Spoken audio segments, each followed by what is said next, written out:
Hello everyone, this is Atira. Welcome to my YouTube channel, Learn with Atira. Its name is Learn with Atira.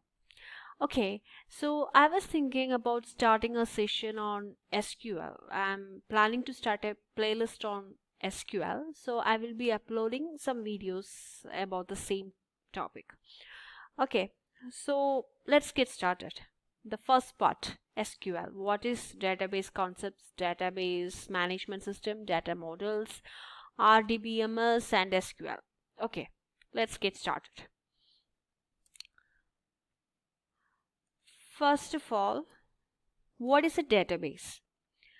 A database is an organized collection of data so that it can be easily accessed and managed. Database is a place where we store data.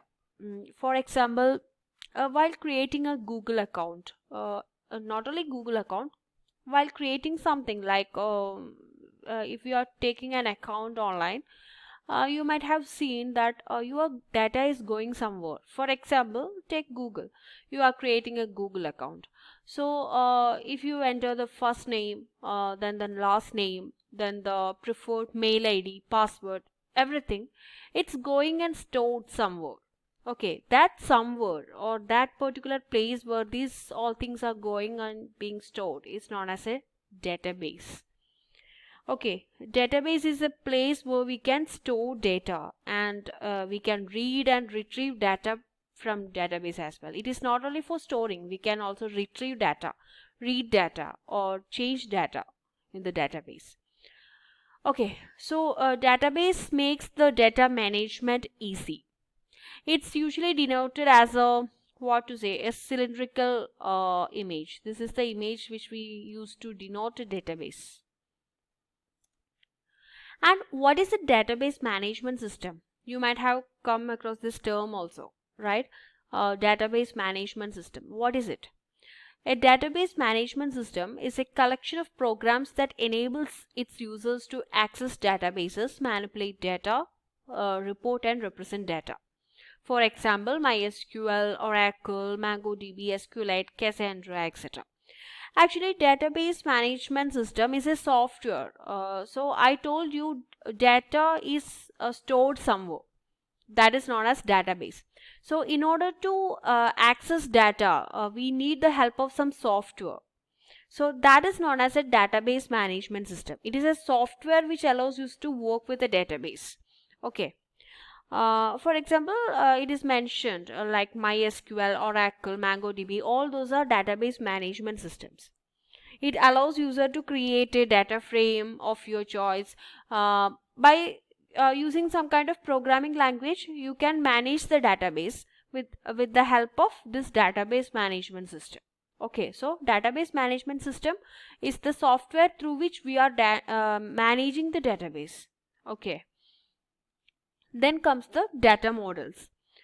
So data models means how the data is stored in the database. Okay, data can be stored in various forms, in various types. So the data model means how the data is being stored in the database. Okay, it can be stored as a hierarchical model, network model, entity relationship model, relational model. There are mainly 4 models in which a data is stored in a database. Okay, so among them only relational model is the important one. We don't have to look into hierarchical, network, entity relationship model, etc.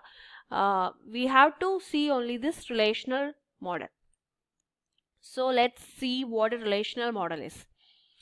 A relational model, in a relational model, data is stored in the form of tables. Okay, it consists of so many tables, and inside these tables the data is being divided into rows and columns. Okay, and it is a widely used database management system software. It is the most popular one in the among the various models. This relational model is the most famous one. Okay, so for example, Oracle, MySQL server, everything uses this relational database management system. And lastly, we will talk about structured query language or SQL. Some people call it SQL. Both are correct. We can call it as SQL or we can say like SQL. Okay, so querying relational database models or relational databases is known as the query language used for relational databases is known as SQL or SQL. The following things can be performed on databases using SQL. We can insert data, retrieve data, update data, and delete data. Okay, so the querying language for relational database model is known as SQL or SQL. Okay, this is just an introductory part of SQL, so we will wind it up today. We will continue in the next class. Thank you so much.